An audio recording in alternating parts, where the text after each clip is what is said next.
Can video games be used as therapy? Let's get into this because I've been asked this question a few times and I'm pretty interested in the subject myself. Do I think that the medium of games has some kind of untapped potential as a therapeutic intervention? Yes. Yes, I do. And that's like kind of the whole point of this channel is exploring mental health through the lens of games. And we'll touch on that. But I think what people are really wondering is if they can be like integrated into the process of therapy somehow. Like, would I ever assign someone to play a video game? And could that be woven into the process of therapy in some way? Obviously, they would never substitute for proven clinical modalities, and that's absolutely something that should come first. But honestly, like in my practice, I think that basically anything can be a supplement to that genuine clinical work for the right person, and if you go into it with the right intentions. So yes, I do think that games can have like a therapeutic value. I think they can be integrated in the process of therapy. So like, what would this look like? Well, we kind of need to know what the objectives of therapy are to understand how games would be a benefit. So generally, when I sit down with someone to work on their life, sometimes what stands out is that there needs to be some kind of skill development, right? Do they need better ways to manage their anxiety? What are their coping styles? How do they tolerate distress and deal with crises? That sort of thing. So there you might be starting with like some skill building techniques like cognitive behavioral therapy, dialectic behavioral therapy, solutions focused therapy, skill development stuff. Okay. Beyond that, people come to therapy to learn more about themselves and to develop insight, making connections that help them understand why they are the way that they are and why they might have some of these like unhelpful coping styles that we are developing skills to improve. And sometimes they're just looking for an outlet to process difficult things. So starting from that point, like what does a person need? What are they coming to therapy for? Well, this would kind of help me narrow down like whether the medium of games would actually be a helpful supplement to the clinical starting point. And so my agenda, my like clinical objective is I'm looking for three things from a person to kind of understand what they need and where they want to go. I'm trying to understand what is their level of awareness? How much insight do they have about themselves and what's going on in their lives? And what is their capacity and willingness to change? So awareness, insight, and change. Like those are kind of the three building blocks of the therapeutic objectives for me. That is what I'm trying to facilitate when I'm working with someone. And put more simply, you can think of awareness as someone's ability to understand what is happening in their lives. Like, are they aware of kind of their maladaptive coping styles, or do they have any self-limiting beliefs that need to be changed? Are they aware of what the problems are? And insight is kind of the why. Okay, now that I know I have these problems, why do I have them? What are the sort of connecting points in my past? And are these like being reinforced by present things? And then change, the how.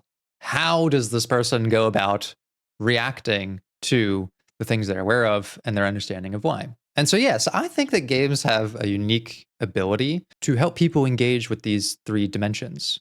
I think that games can make people very aware of problems that they can relate to, because seeing a character who is going through something and how it affects them and how it affects their environment and their lives can provide us with a kind of awareness of like, oh, if I relate to this character and I'm seeing what's happening to them, like this can absolutely make me more aware of how that problem shows up in my own life. The thing is like any medium can do that. You can relate and become aware through books and television and that sort of thing. But in games, you make choices.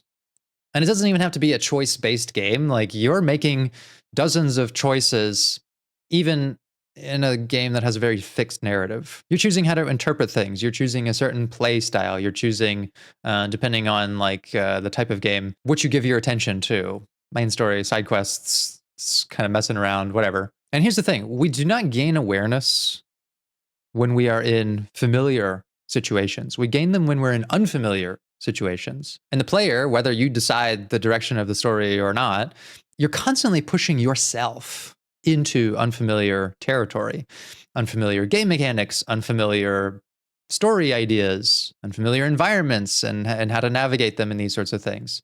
And like you're going to be faced with a ton of that stuff in your regular life as well.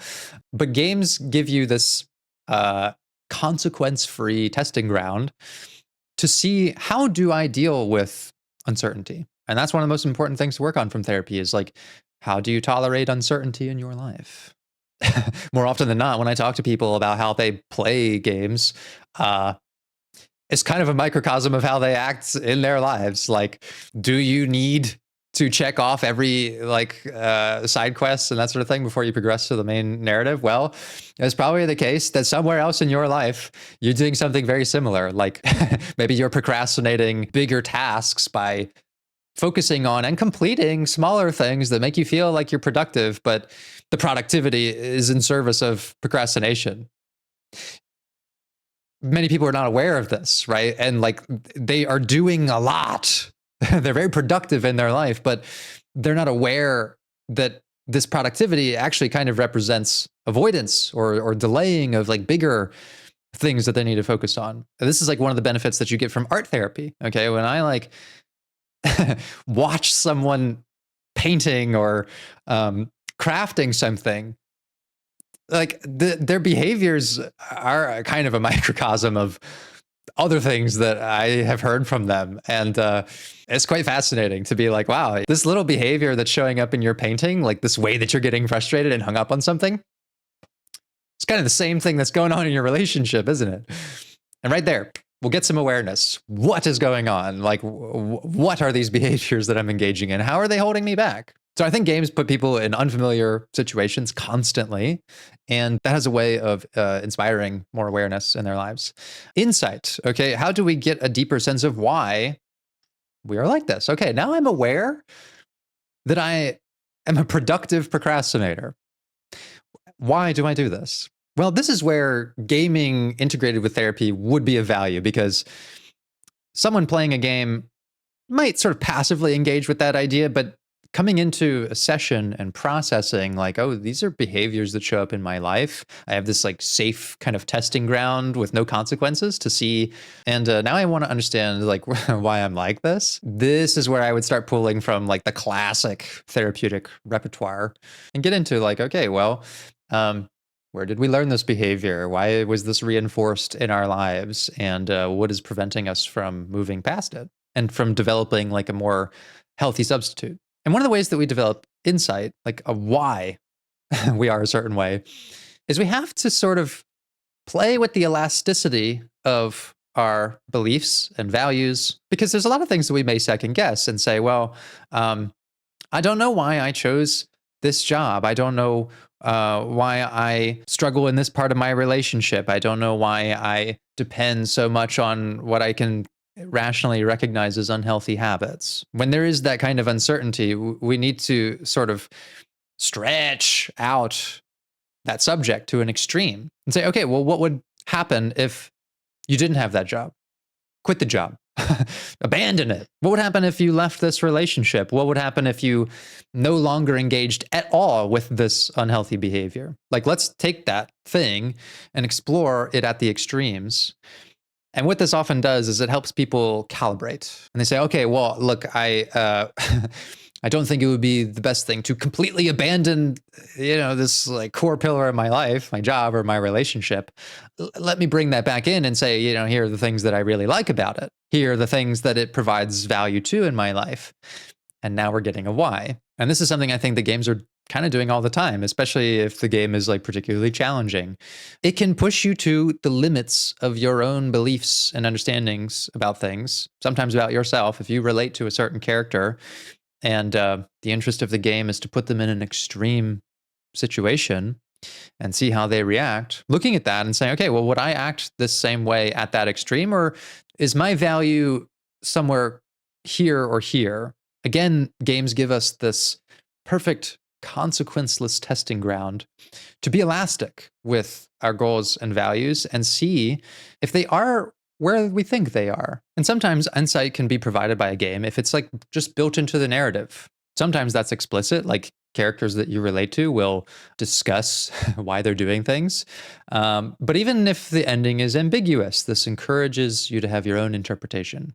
And because you were involved in the choices of the game, like even if it's not a choice-based game, you were the one controlling the character. We do feel a closer relatability to them, I think, than if you were just watching them on a screen, especially because games tend to take longer than film. So I think that attachment rate is much higher to characters. And there are some games like, let's say, The Witcher 3, where you will have your own Geralt, but he's still Geralt. But there are pockets of him that are absolutely you, depending on what you chose. And there are guardrails built into that experience, which can help clarify awareness to your own problems and insight into why you have them. But even for a game like, let's say, like Batman Arkham Asylum, right? You're Batman. Just Batman. You're not like you being Batman. You don't make any choices that deviate from like a very established character, but you're still in there. Like, I do think that we get a closer alignment with the choices of a character simply by the fact that we chose to play the game, put effort behind it, and see it to its conclusion. And then we have that third dimension of change, the how. How do we take this awareness and this insight about the issues in our life and take meaningful action to change them? This would be another part of the ongoing therapeutic discussion. Like, what are these things that you're experiencing? How do you relate to them? What insight are we making connections based on that to things in your life? And is there any inspiration we can draw about how those problems get solved or don't get solved in the games that we're playing? So games can absolutely be a part of the therapeutic objective, but that's why I wouldn't go all the way to say that they can be treatment for them, right? The treatment is still happening in session, and the follow through on the skills and the insights that we're talking about, that's still going to take place in someone's actual life. But games can absolutely be this container that we explore a lot of the subjects that come up and kind of play out scenarios with. Now, the other major benefit that I think games and really stories in general provide is the power of metaphor. Some of the most valuable moments in my career of therapy that I've seen is when a client comes in and starts describing something in their life using metaphorical language and then building on that and trying to develop some of this awareness, insight, and change around it. Because when someone's using a metaphor, this is really valuable for therapy because they've identified something that has kind of a complete working model for a variety of complicated subjects in their life. So let's say that someone says to me, I feel like I'm underwater. Right there is an entire context about the pressure that someone feels in their life, the lack of resources that they have to deal with that pressure, right? This like lack of oxygen, this struggle and this grasping for stability. Like being underwater, there's nothing to grab onto. It feels like I'm sinking.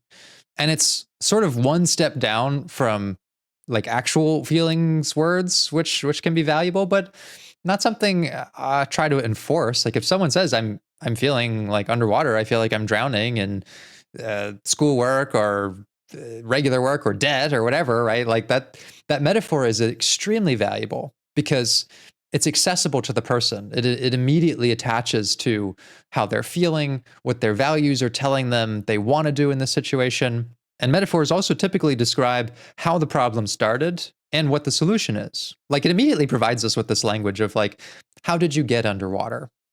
Well, it's my work schedule combined with my family obligations and right, everything that happens in my life feels like the tide is rising. The metaphor lends description to the origin of the problem and also the way out. Like, okay, what would it mean to lower that tide just a little bit?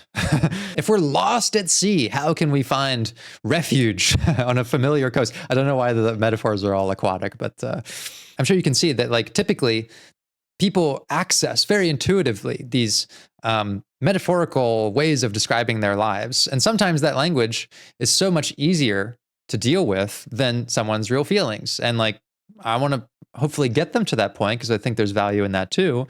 But this is a great starting point. And I actually have had this happen in therapy sessions at times where people come in and they're like, I feel like I'm the last man standing in like a firefight or a horde match, like talking about like Halo or Gears of War or something. I'm just really dating myself with this video. These are all like super old. game references. They probably referenced some other newer game, but I'm old now. Give me a break. Halo and Gears of War are still like metaphors that I might use in my own life. Right. But that last man standing language, like that immediately tells me so much about what this person is going through, how they see the problem in their life starting, and what some of the solutions are. Like, clearly you're feeling like you don't have a lot of support right now. You're feeling lonely. You're feeling exhausted, but that giving up is not an option. And I might offer that interpretation, and they may leap off of the metaphor and say, yes, I'm feeling exhausted. I don't have a strong social support network, and, my friends are not accessible right now, and whatever. And like, we got there by way of some sort of gaming metaphor.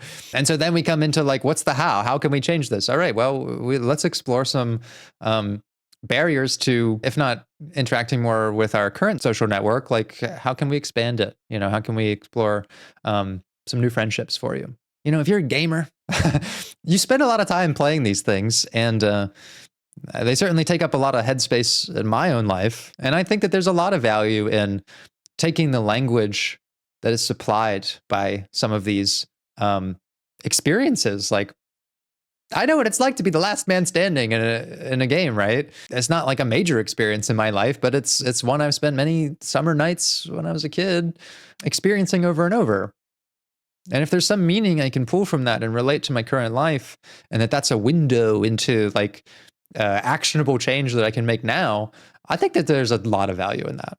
So that's the power of metaphor. Now, this is for the right kind of person, right? I don't see a world, at least right now, where like someone who has no gaming experience and doesn't know anything about them, I'm like assigning them to go play like, a 60-hour RPG. Although maybe I should. But for the person who's tapped in, right, who has like a lot of lived experience with this stuff, and already attaches a kind of value and personality to them, like, absolutely, this is definitely an avenue that I would take. In pursuit of that therapeutic agenda, I want minimal barriers. Like, I want the objectives of awareness and insight and change and emotional relief to be as accessible as possible. And mediums of entertainment and stories and things that inspire us, like, a lot of people think of them as immaterial because they're not taking place in our lives. But I don't know about you, but I've spent thousands of hours playing video games. I've learned lessons from fake characters that stand out in some ways more to me than many real people. And that's not to say that they're competing for sources of inspiration with real people, but I think that we're inspired in a very different way by a real person and a person in a story, especially when you add in the element of being in control and involved in that person's story in a game. I think that we share in the very inspiration we're drawing from that character and pulling it into ourselves. I did not just witness someone like saving the world at the end of the game, right? Like, I was involved in it. So for the right person, yeah, I think that what they bring in naturally to the session, if games is something relatable to them, I would find value in using their language and using some of these metaphors and experience as like material to build on for bigger therapeutic interventions. Again, more as a supplement or a starting point so that we can start tapping into like some more practical skill building, like crisis management skills or anxiety management or whatever. And again, speaking of the right person, I would need to feel like gaming is not a barrier in their life already. Like, games can be very addictive. So I need to feel like this is a healthy outlet for the person and not something that's going to deepen their distraction from other things in their life, or that wouldn't amplify some already present unhealthy behaviors. So I think they could have some value bringing them into therapy. And I also think assigning people to play them, if that's something that I think would actually fit with them. I can see gaming being a great outlet for like learning time management, goal setting, self-care, like all kinds of stuff. I might recommend someone to like keep a journal, right? To kind of log their experiences as a way of teaching them a very valuable coping skill that I would hope that they expand into their regular life. Journaling can be a great outlet for self-reflection and developing some insight and planning for change and all of the other therapeutic agendas, right? If this person struggles to do that in their regular life, like it's too heavy, starting with a game and journaling about their experiences, like I think what I'm seeing as I talk about this is that I think that gaming can be a valuable gateway that can introduce someone to accessible language and techniques to deal with problems that they can then expand into like their actually complicated life. So, which games would I actually recommend if I was going to do something like that? Well, in this discussion, I'm kind of limited by the games that I've played. Obviously, those are the only ones I can speak to as having therapeutic value because I've kind of vetted them with my own experience. But I think that Disco Elysium would be a great game to recommend for someone who is struggling with addiction, depression, existentialism, like all kinds of stuff. I have a 70 plus part series going through Disco Elysium and talking about the therapeutic value of it. And for many of these purposes that I talked about, I think that it could help someone tap into some of the consequences of addiction if they're not fully aware of them themselves. I think it could allow them to explore healthy and unhealthy coping styles and what the ripple effects are on the environment, their social life, their emotions. I think the fact that all of that experience is enveloped in a richly detailed, well-written, essentially interactive novel only adds to the value of it. There's this sort of literary quality to it that feels like it carries more weight in a sense. So I would recommend Disco Elysium for all kinds of reasons. Let's say that I was dealing with someone who was very depressed. I could see recommending like happy games and sad games. It depends on what is surrounding the depression. If this is kind of isolation based, maybe I would recommend something like Journey. Journey is a great game to kind of inspire contact with people in a very unique way. Like if you've played Journey and you had kind of an emotional reaction to it, that is another therapeutic value, I think. One of the problems that people who are depressed are often feeling is like they don't have a lot of contact with their own emotions. I can't tell you how many times people say to me, like, based on what they've watched on my channel, that like they've had emotional reaction to the playthrough or to the game itself. And so games can have this unique way of like blunt forcing emotions out of people that feel locked away and that we're already compensating enough to suppress in our own life with our own real issues. I think gaming can lower the barrier of that emotional waterline, to return to the aquatic metaphor here. And I've experienced this myself. Like I was very isolated during the pandemic a couple of years ago. And I played Journey during that. But the game that that really put me in a sobbing kind of healing state was Nier Automata. Ending E, if you know, you know, at a time where I felt very disconnected from humanity and that all the people I wanted to spend time with were inaccessible. That game like connected me to the world and people in a way that I do not think you can find anywhere else. I think that is a one-of-a-kind experience that is unique to games. And I know that there are many more out there like it that I just haven't come to yet. But in a sense, like if I wasn't playing that game and I was just sort of sitting with my loneliness, I was trying to cope with it, right? I would call family, I would interact with friends. Like I was doing enough that was helping me deal with the loneliness, but it was also keeping me away from the important emotions that I kind of needed to feel. And a game like that just absolutely blindsided me, sent me into like a deep healing crying fit. And then suddenly like I was able to access all these feelings that I was doing a pretty good job of managing. And I actually think that that's needed sometimes. Like you kind of got to feel your stuff. We don't learn to deal with the emotions unless we experience them and can get in contact with them in safe and manageable ways. That's also one of the goals of therapy, is like surfacing some complicated subjects and allowing the emotions to be present, processing them, and then like packaging them back up in a safe way that we can go back into our lives without them being a disruption. So play Journey or Nier Automata if you're feeling lonely. For anxiety, I recently played Metaphor Refantatio, and I probably wouldn't recommend someone play the like 100 hours that it takes to get to the end, but I really did like the story's integration of anxiety as this driving force behind like the kind of magic in the world. And I think it had a really good message about if you have no anxiety, then you have no incentive to change. Anxiety can be this overwhelming thing that paralyzes you, but with a healthy mindset about what your anxiety is, this can compel you to try to make changes because you feel anxious about something.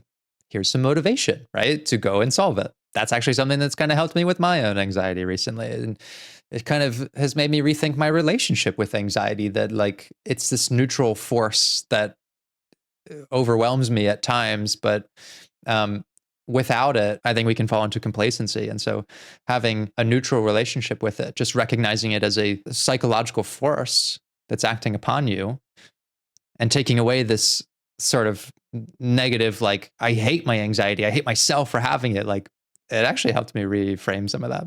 So there's a lot of games obviously out there that deal with, themes and topics of mental health. I would be very curious to know what some of them are. Because I haven't played all of them, and I'm always looking for games that have had an impact on people and would kind of further this discussion on like gaming and mental health. There's also some games I would not recommend. Like, for example, I would not recommend a game like Factorio if you have an addictive personality.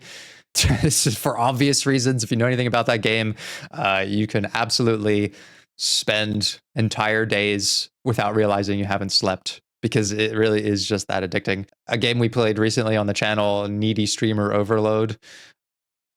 I would probably not recommend this game for someone who is highly anxious, because it like barrages you with anxious stimulation. I recommend you watch my playthrough on it though, because there I try to provide the therapeutic context of like how this represents anxiety and how you can deal with some of the anxiety that the character is having.